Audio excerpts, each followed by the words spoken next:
হযরতে নূরে মুহাম্মদ মুস্তাফারা আজল বা কামালে দিলবরি আজ মুমতাজ আলম তা খোদা। আজকে গুরুস্থানের দিকে তাকাও, ওই গুরুস্থানের মধ্যে অনেকের মা শুয়ে আছে, অনেকের বাবা শুয়ে আছে, অনেকের দাদা, অনেকের দাদি, অনেকের মা, অনেকের বাবা, অনেকের বোন, অনেকের সন্তান, অনেকের স্ত্রী পরিবার, অনেকের বন্ধু বান্ধব, অনেকের আত্মীয় স্বজন ওই গুরুস্থানের মধ্যে শুয়ে আছি। ওই গুরুস্থানের মধ্যে তো অনেক বেনামাজি, অনেক নামাজি, অনেক রোজাদার, অনেক বেরোজগার কবরের মধ্যে শুয়ে আছি। কারা কোন হালতে শুয়ে আছি আজও পর্যন্ত আমরা কেউ খবর নিতে পারি না। আমরাও কিন্তু এরকম ভাবে কবরস্থানের মধ্যে যে শুয়ে পড়ব, আমাদের এরকম ভাবে আমাদের খবরও কেউ জানতে পারবে না। এই জন্য বাবা আল্লাহর পয়গম্বর বললেন ফাআদু, তোমরাও কবরের প্রস্তুতি নাও। আজকে তো আমরা কবরের চিন্তা করি না, আখিরাতের জগতের চিন্তা করি না। দুনিয়ার মধ্যে সবাই লাভবান হইতে চায়, দুনিয়ার মধ্যে শুধু লাভ আর লাভ। দোকানে গেল লাভের চিন্তা, হাট বাজারে গেল লাভের চিন্তা, বিদেশ গেল লাভের চিন্তা, যে যেখানে যাই শুধু লাভের চিন্তা করি। কিন্তু বাবা দুনিয়ার সুখের জন্য যদি এত লাভ দরকার হয়, আখিরাতের সুখের জন্য কি ইবাদতের দরকার নাই? হযরত বারা ইবনে আযিব রাদিয়াল্লাহু তাআলা আনহু থেকে বর্ণনা, তিনি বলেন একবার আমরা পয়গম্বর নবীজির সঙ্গে ছিলাম। পয়গম্বর নবীজি হঠাৎ করে দেখলেন অনেকগুলা মানুষ একসাথে জমা হয়ে আছে। নবীজি প্রশ্ন করলেন, তারা এতগুলা মানুষ কেন একসাথে জমা হইল? একজন জবাব দিয়ে, ইয়া রাসূলুল্লাহ, ইয়া হাবিবাল্লাহ, নবী গো, একজন ব্যক্তির কবর তৈরি করার জন্য মানুষগুলা জমা হয়েছে। কোন মানুষ মারা গেলে তার কবর করার জন্য অনেকগুলা মানুষ কবরস্থানের মধ্যে যায়। অনেকে আছে কবরটা কেমন ভাবে করা হয় ওই কবরের দৃশ্য দেখার জন্য যায়।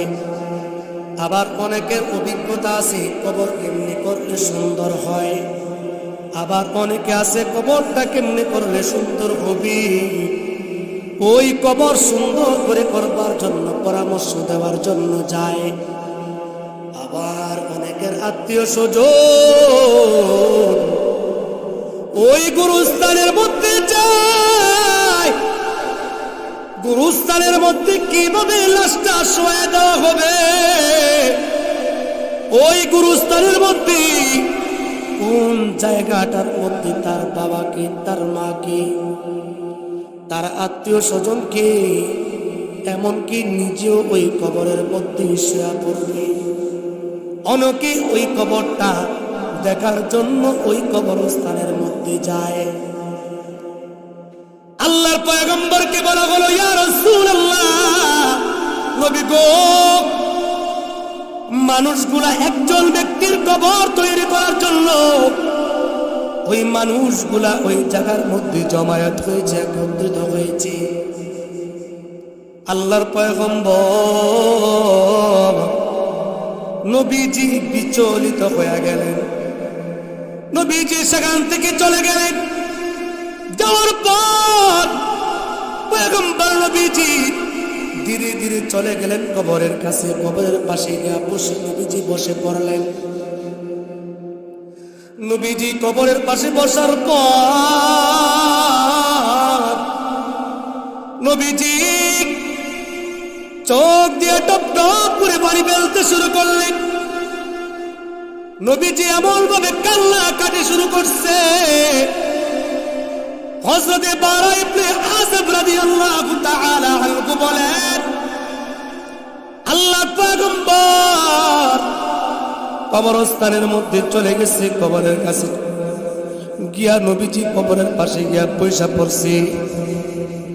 আমিও নবীজিকে দেখার জন্য ওই কবরস্থানে গিয়া নবীজির সামনে গিয়া দাঁড়াইলাম। নবীজির এই অবস্থা দেখলাম, ফাবাকা হাত্তা বাল্লা সারা মিন দুমুহি। হাদিস শরীফের মধ্যে আসছে আল্লাহর পয়গম্বর এই কবরস্থানের মধ্যে বসে বসে বসে বসে এমন ভাবে কান্নাকাটি করে, নবীজির চোখ মোবারক থেকে এমন ভাবে পানি বাগির হইতেছে, মাটি পর্যন্ত নবীজির চোখের পানি দ্বারা মাটি পর্যন্ত ভিজে গেছে। আওয়াজ করে বলি সুবহানাল্লাহ। এক দিল রাত আজল বা আশক খুদ বল খুদারা শির সকল বালাজ বদ মে জান্দা খুদা হযরতে নূরে মুহাম্মদ মুস্তাফা আজ আজল বা কমালে দিল বরি আজ মুমতাজ আলম তা খুদা। আল্লাহর পয়গম্বর তাদের দিকে তাকাইলেন।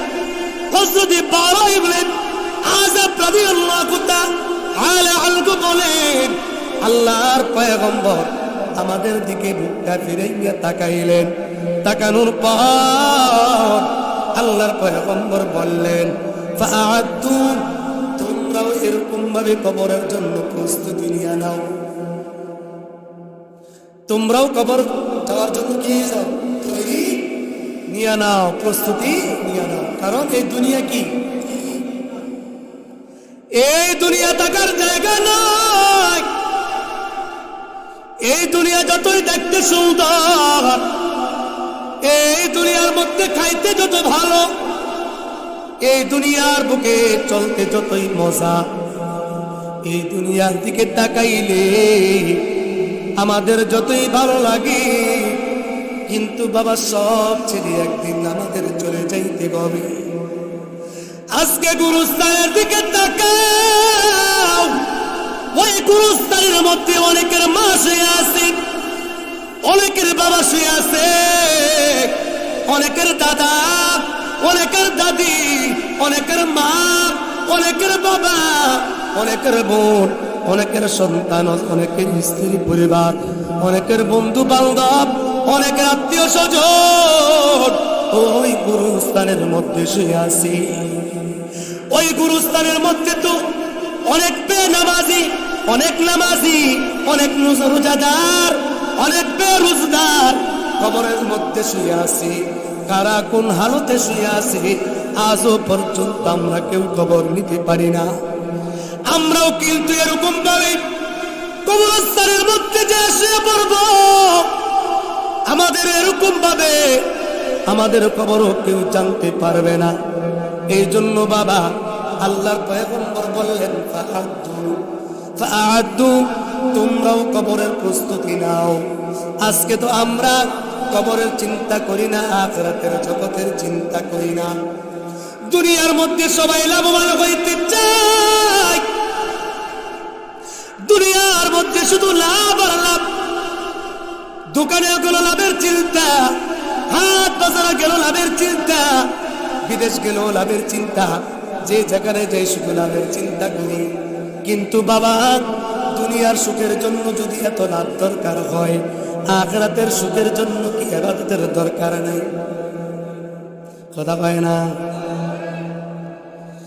এই জন্য আমাদের এখন থেকে নিজেকে পরিবর্তন করতে হবে।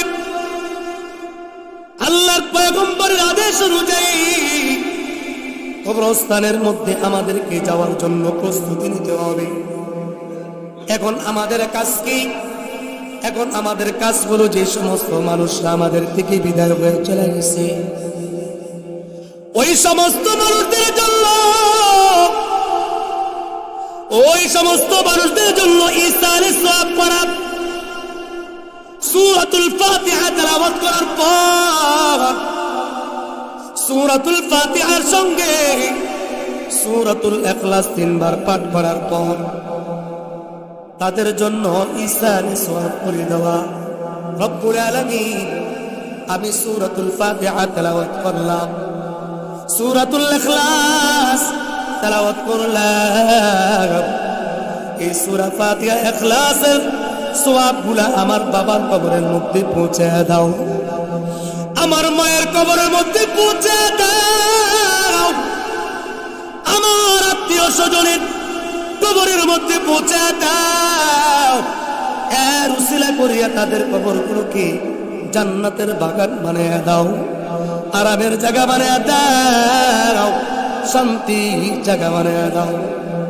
কোন বান্দা যদি একবার সূরাতুল ইখলাস তেলাওয়াত করে, আল্লাহর পয়গম্বর বলছেন ওই বান্দার আমলনামার মধ্যে 10 পারা কোরআন শরীফ পড়লে যে সওয়াব, ওই সওয়াব আল্লাহ তাআলা আমলনামায় দান করে দেয়। আর যদি 2 বার পাঠ করে 20 পারা কোরআন শরীফ তেলাওয়াত করার সওয়াব হবে। আর যদি সূরাতুল ইখলাস 3 বার পাঠ করা হয়, আল্লাহ তাআলা আমলনামার মধ্যে 1 খতম কোরআন শরীফ সওয়াব আল্লাহ তাআলা দান করে দিবে। আওয়াজ করে বলি সুবহানাল্লাহ। হ্যাঁ, আমল করব ইনশাআল্লাহ। কুল হুয়াল্লাহ সূরাটা সহজ না কঠিন? সহজ, সবই সহজ, কিন্তু না পড়লে কি কঠিন। তো আল্লাহর পয়গম্বর কবরের পাশে গিয়ে কাঁদছেন, কিন্তু আমরা কবরের পাশে গিয়েও কান্না করতে পারি না। আফসোসের বিষয়, সহিহ বুখারী শরীফের 2297 নম্বর হাদিস, হযরত উরওয়া ইবনে জুবাইর রাদিয়াল্লাহু তাআলা আনহু থেকে বর্ণনা হাদিস। হযরত আবু বকর সিদ্দিক রাদিয়াল্লাহু তাআলা আনহু কান্নাটা কেমন ছিল, তিনি কেমন ভাবে কান্না করতেন, এই ব্যাপারে বুখারী শরীফের 2297 নম্বর হাদিস থেকে আমরা এখন শুনব। হযরত আয়েশা সিদ্দিকা রাদিয়াল্লাহু তাআলা আনহা বলেন, যেই দিন থেকে আমার জ্ঞান বুদ্ধি হয়েছে, আকল হয়েছে, ওই জ্ঞান বুদ্ধি আকল বুদ্ধি হবার পর আমি দেখলাম আমার আব্বা আম্মা দ্বীনের উপর অনুসারী হয়। তার মানে হযরত আয়েশা সিদ্দিকা রাদিয়াল্লাহু তাআলা আনহা বলেন, আমার বুঝজ্ঞান হওয়ার পর আমি দেখলাম আমার আব্বা আম্মা দ্বীনের উপর চলে। কিন্তু আজকাল আমাদের সমাজে সন্তানেরা জন্মের পর বুঝজ্ঞান হইলে পরে তাকায় দেখে বাবা নামাজ পড়ে না, বাবা মসজিদে যায় না, বাবা নেশা খায়, বাবা বিভিন্ন জায়গার মধ্যে আড্ডা মারে, সপ্তাহে একদিন জুমার নামাজ পড়ে, কিন্তু বাবা সন্তানকে নামাজের জন্য বলে না। আবার সন্তানও বাবাকে বুঝজ্ঞান হওয়ার পরে ইবাদত বন্দেগীর মধ্যে পায় না। আজকাল আমাদের সমাজে এমন অবস্থা আছে না? না, আফসোস। হযরত আয়েশা সিদ্দিকা রাদিয়াল্লাহু তাআলা আনহা বলেন, আমি আমার আব্বা আম্মাকে বুঝজ্ঞান হওয়ার পর আমি আমার আব্বা আম্মাকে দ্বীনের উপর আমি চলতে দেখলাম। যখন মুসলমানদের একটা কঠিন বিপদের সময় হয়ে গেছে, ফালাম্মা তুলিয়াল মুসলিমুন খরাজা আবু বকর মুহাজিরান কিবাল আল হাবশা। হযরত আয়েশা সিদ্দিকা রাদিয়াল্লাহু তাআলা আনহা বলেন, যখন মুসলমানেরা কঠিন বিপদের সম্মুখীন হয়ে গেল, তখন হযরত আবু বকর সিদ্দিক রাদিয়াল্লাহু তাআলা হাফসা হিজরত করার জন্য ঘর থেকে বাগির হয়ে যায়। প্রতিমধ্যে চলতে চলতে চলতে চলতে বারকুল কিমাত নামক একটা স্থানের মধ্যে পর্যন্ত যে পৌঁছলেন। ওই জায়গার মধ্যে ইবনু তাকিনা নামক একজন ব্যক্তির সঙ্গে সাক্ষাৎ। ইবনু তাকিনা হযরত আবু বকর সিদ্দিক রাদিয়াল্লাহু তাআলা কে সাক্ষাৎ করার পর ডাক দিয়া বলেন, আইনা তুরিদু ইয়া আবু বকর, ও আবু বকর আপনি কোথায় যান, কোথায় রওনা হইছেন? হযরত আবু বকর ডাক দিয়া কয়, তুরিদু আল্লাসিহা ফিল আরদি ফাআবুদু রাব্বি।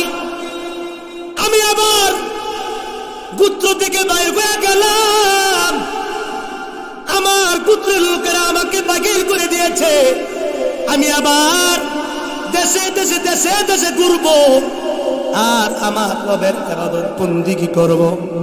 ফাআবুদু রাব্বি, আমি দেশে দেশে ঘুরবো আর রবের ইবাদত করব, রবের ইবাদত করবে।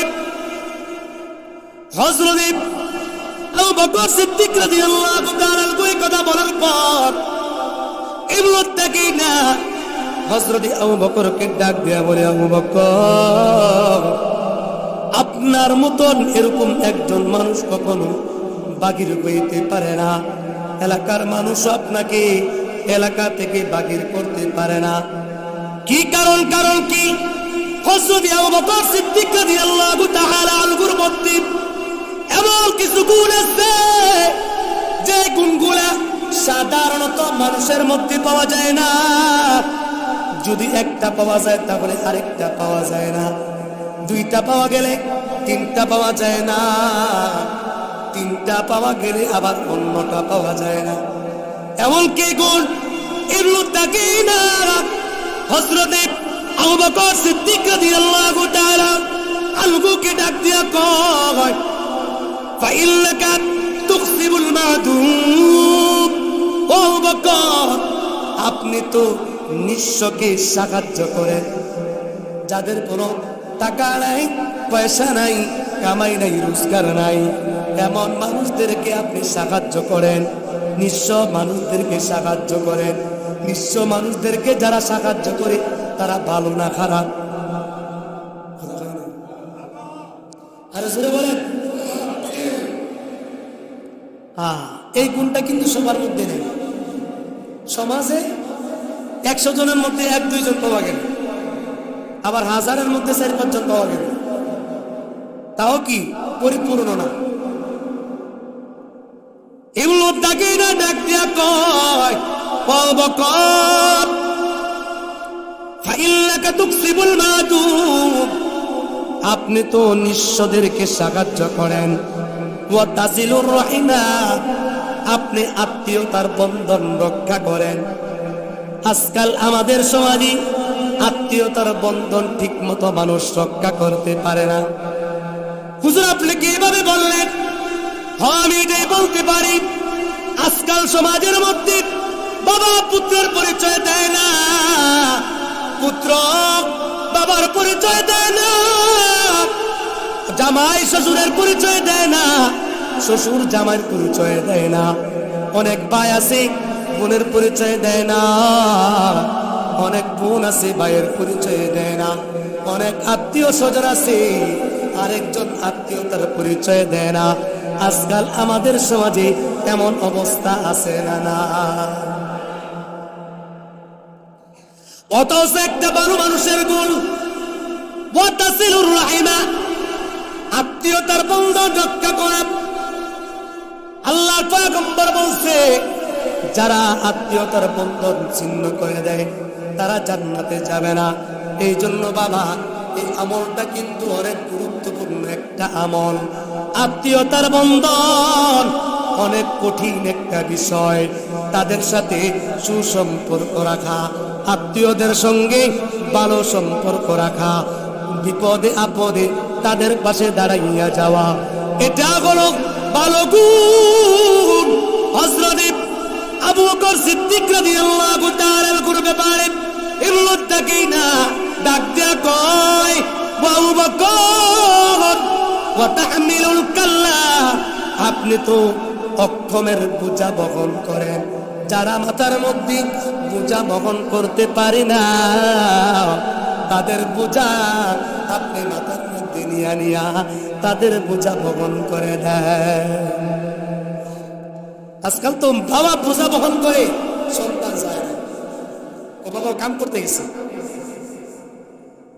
আছে না নাই? এগুলো তাকিয়ে ডাক দিয়া বলেন ওয়াতুইনু আলা নওয়াইবিল হক। ইবনু তাকিনা বলেন দুর্যোগের সময় আপনি মানুষদেরকে সাহায্য করেন। এই যে আমাদের বাংলাদেশে বন্যায় ক্ষতিগ্রস্ত মানুষের পাশে বাংলাদেশের মানুষ দাঁড়াইছে, যে যতটুকু পারছে সেখানে মানুষ সহযোগিতা করছে। এটা হলো আল্লাহর পয়গম্বরের গুণ, এটা হলো সাহাবায়ে কেরামদের গুণ, এটা হলো হযরত আবু বকর সিদ্দিক রাদিয়াল্লাহু তাআলার গুণ। দুর্যোগের সময় বিপদের সময় মানুষকে সাহায্য সহযোগিতা করা, এই গুণগুলা ইবনু তাকিনা এই গুণগুলা বলার পর হযরতে আবু বকর সিদ্দিক রাদিয়াল্লাহু তাআলা আনহুকে ডাক দিয়া বলে ও আবু বকর, আপনি আপনার দেশের মধ্যে ফিরে যান, আপনি বাড়িতে গিয়া আপনার ঘরের মধ্যে আপনার রবের ইবাদত বন্দেগী করেন, আপনার রবের ইবাদত বন্দেগী করেন।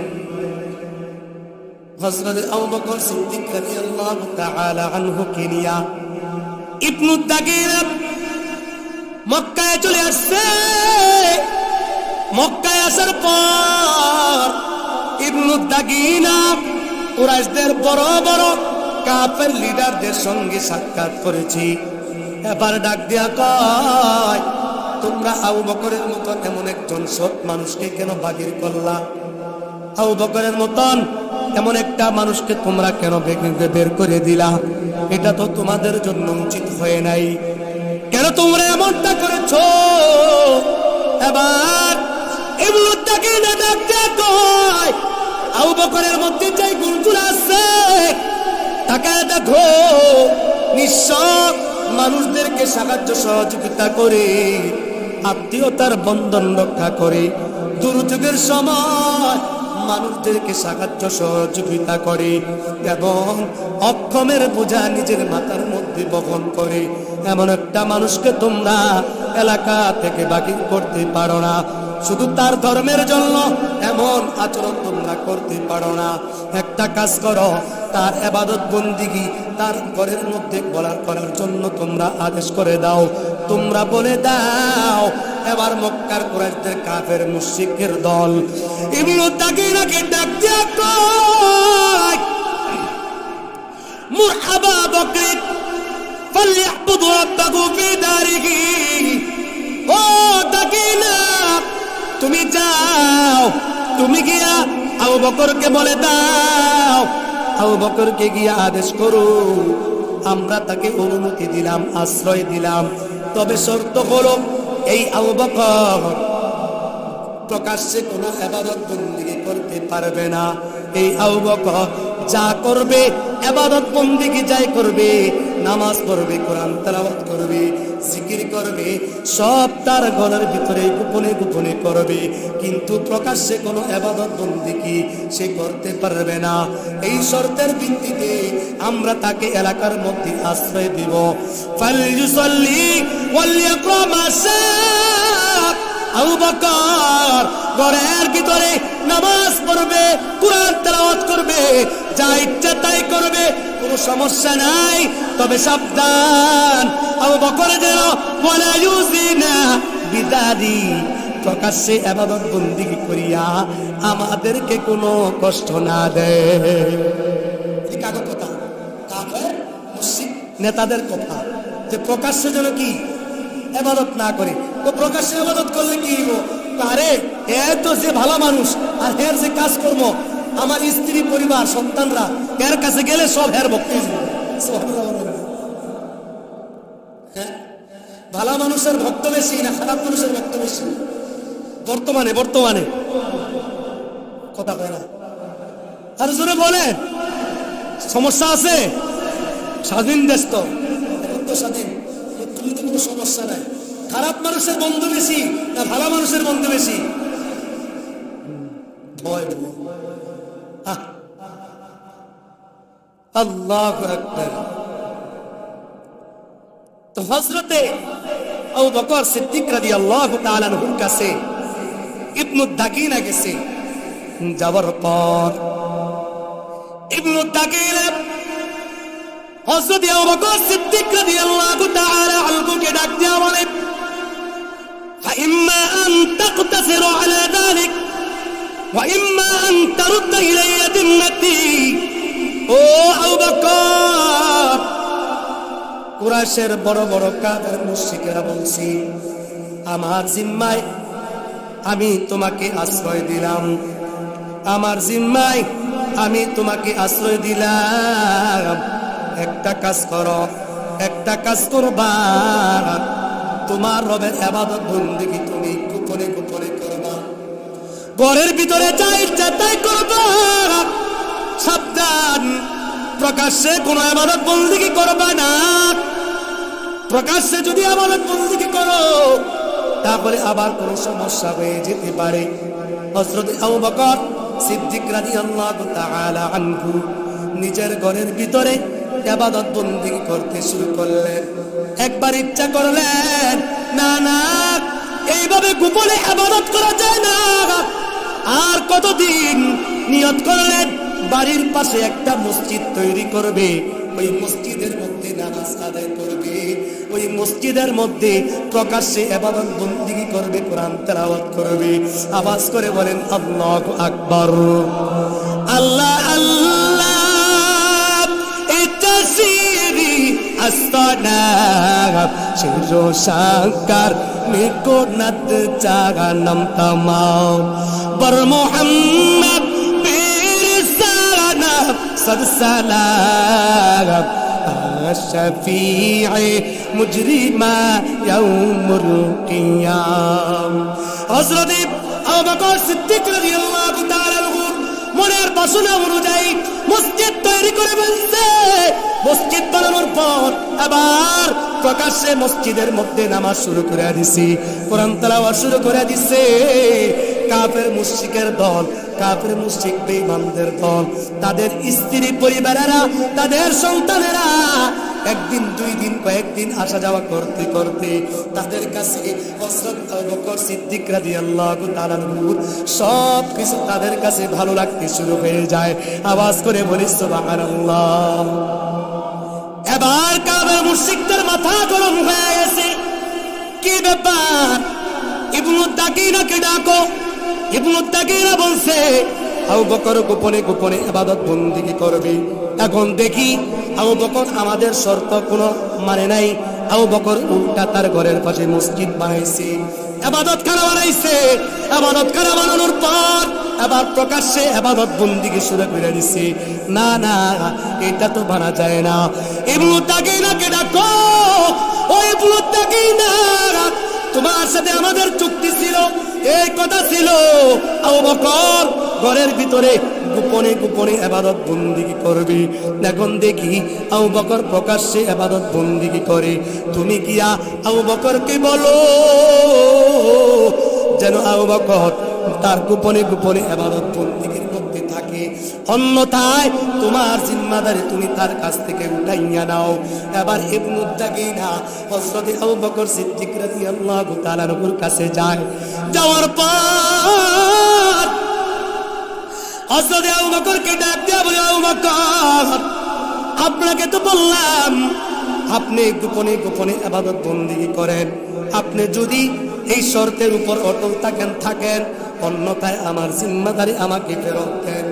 হযরত আবু বকর বলেন, আপনার জিম্মাদারি আমি ফেরত দিয়ে দিলাম। ইল্লি আরুদ্দু ইলাইকা জাওয়ারাকা ওয়া আরদা বিজাওয়ারিল্লাহ, আল্লাহ তাআলার জিম্মাদারি আমার জন্য যথেষ্ট। আওয়াজ করে বলি সুবহানাল্লাহ।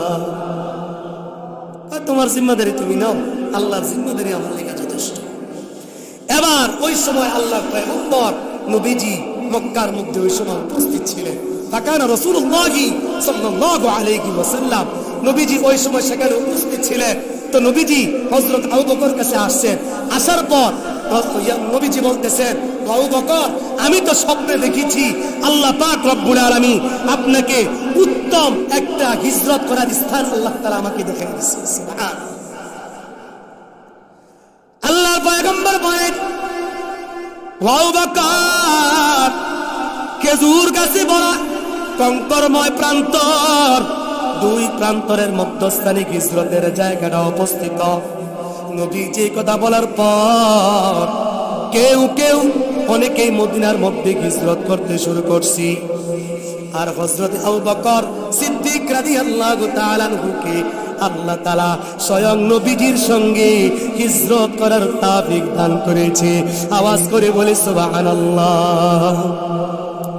রাসূল নামে ওরে কে এলো